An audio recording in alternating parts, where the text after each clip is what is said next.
میں رکھا گیا اپنی قوم کو یحییٰ خان اور اس کی ایڈمنسٹریشن اور جنرل غلام عمر اور بھٹو نے پوری پاکستانی قوم کو دھوکے میں رکھا کہ جی ہم تو مشرقی پاکستان میں کامیاب ہو رہے ہیں، شکست کا کوئی سوال ہی نہیں ہے۔ اور مشرقی پاکستان والی فوج کو کہہ دیا گیا تھا کہ تم اپنی ذمہ داری پہ جو چاہتے ہو فیصلہ کرو۔ یہ کہا جاتا ہے، بہت بات ہوتی ہے اس پر کہ سرنڈر کرنے کا حکم کس نے دیا تھا۔ بعد میں سب ڈینائی کر گئے، یحییٰ خان کہتا ہے میں نے تو کہا ہی نہیں تھا، نیازی کہتا ہے مجھے اوپر سے حکم آیا تھا۔ بات یہ کہ مٹیریل بات ہے یہ، کیونکہ اگر نیازی اس وقت سرنڈر نہ بھی کرتا، جنرل نیازی نہ سرنڈر کرتا تو مزید کچھ ہفتے اور ہم لڑ لیتے،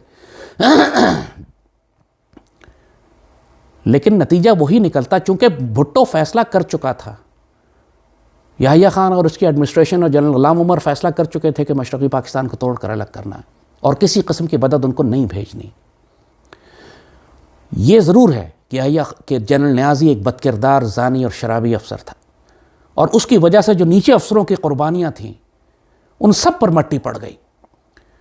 اگر وہ سرنڈر بھی جو کرنے کا طریقہ تھا وہ کوئی طریقہ نہیں تھا جو اس نے کیا، وہ اس بات کو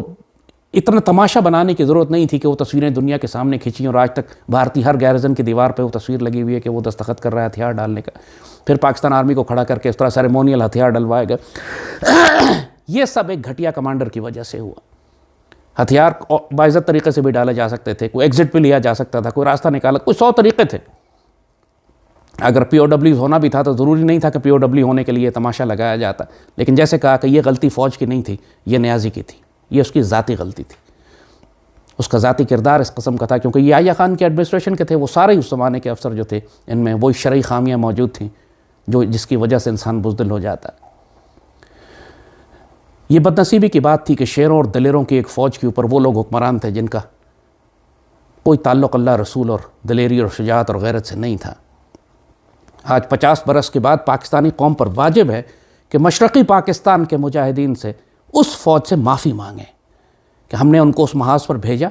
تنہا چھوڑ دیا، نکالنے کا کوئی ذریعہ رستہ نہیں چھوڑا ان کے لیے، نہ سیاسی، نہ سفارتی، نہ فوجی، نہ عسکری، اور پھر ان کو ذلیل بھی کرتے رہے 50 سال۔ چونکہ اس فوج سے بھٹو کو خوف تھا، یہ فوری فوج جانتی تھی کہ ہمیں بھٹو نے بیٹرے کیا، لہٰذا بھٹو نہیں چاہتا تھا کہ ان کو جلدی واپس لایا جائے، لہٰذا جان بوجھ کر اس نے اندرا گاندھی سے کہا کہ ان کو 3 سال تک اپنے پاس قید رکھو۔ پھر ایک ڈرامہ بنایا شملہ ایک معاہدے کا کہ جی میں جنگ قیدی چھڑا کر لا رہا ہوں، اور یہ فیصلہ کیا گیا کہ ان کو فوراً نہیں چھوڑا جائے گا، چھوٹی چھوٹی ٹکڑیوں میں چھوڑا جائے گا تاکہ یہ کوئی مزاحمت نہ کر سکیں۔ لہٰذا یہ رہائی کا پیریڈ بھی کوئی 1.5 سال تک کھنچتا چلا گیا، یعنی پہلا بیچ جب پہلی دفعہ پاکستان پہنچا اور آخری بیچ جو آیا اس کے درمیان میں کوئی تقریباً سال کا فرق تھا، حالانکہ پہلے دن چھوڑے جا سکتے تھے، 30-32 ہزار ہوتے کیا۔ یہ سب سازش بھٹو کی تھی، اور اس نے اسی لیے چونکہ اس فوج کو ذلیل کرنا تھا، اس کو خوف تھا کہ یہ فوج میرے خلاف بغاوت کرے گی، اور فوج میں بغاوت ہوئی پھر بھٹو کے خلاف۔ 1973-74 میں ایئر فورس کے اور آرمی کے، نیوی کے کچھ افسروں نے مل کے باقاعدہ بغاوت کی بھٹو کے خلاف، کیونکہ سب کو معلوم تھا کہ یہ غدار ہے، سب کو معلوم تھا اس نے مروایا ہے، سب کو معلوم تھا یہ کمینہ ہے جس نے ادھر تم ادھر ہم کا نعرہ لگا کے بالکل تمام سیاسی مسئلے ہی ختم کر دیے، مسئلہ تصفیہ کرنے کی کوئی چانس ہی ختم کر دیے، اور پھر جا کے باہر بیٹھ گیا اور پولینڈ کی قرارداد پھاڑ دی اور بکواس کرتا رہا، 1000 سال لڑیں گے، سب کو پتا تھا 3 دن بعد فال ہونے والا۔ اتنی بڑے پیمانے پہ غداری تھی، اور اس سے بڑی غداری یہ تھی کہ وہ سارا ریکارڈ ان کی غداریوں کا باقاعدہ جلا کے ضائع کیا گیا تاکہ کوئی بعد میں انویسٹیگیشن ہی نہ ہو سکے۔ شیخ مجیب کے خلاف ڈھاکہ فال ہو چکا تھا، مشرقی پاکستان میں پاکستان آرمی دشمن کی قید میں جا چکی تھی، مجیب الرحمان پاکستان کے پاس تھا، مغربی پاکستان میں۔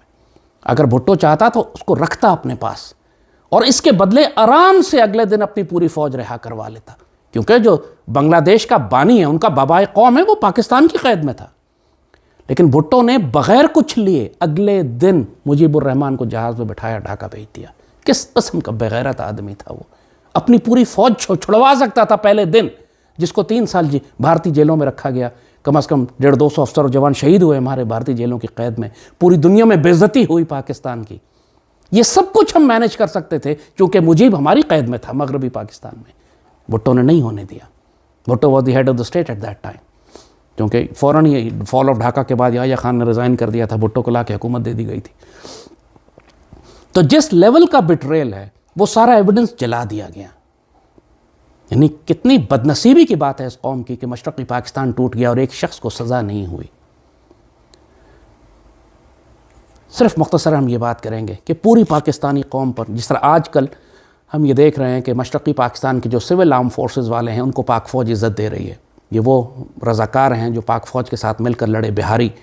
جنہوں نے پاک فوج کے ساتھ پاکستان کا دفاع کیا اور بعد میں بری طرح ذبح کیے گئے. انصاروں کے تو قتل عام ہوتا تھا ڈھاکہ ریس کورس گراؤنڈ میں، لگا کے ان کو سنگینوں سے، بینٹ سے ٹارچر کر کے مارا جاتا تھا، کیونکہ یہ پی او ڈبلیو نہیں ہوئے تھے. پی او ڈبلیو کو اسٹیٹس صرف پاکستان آرمی کو ملا تھا، اور جو رضاکار تھے بنگالی اور بہاری سارے کے سارے، وہ تو بیچارے سارے مار دیے گئے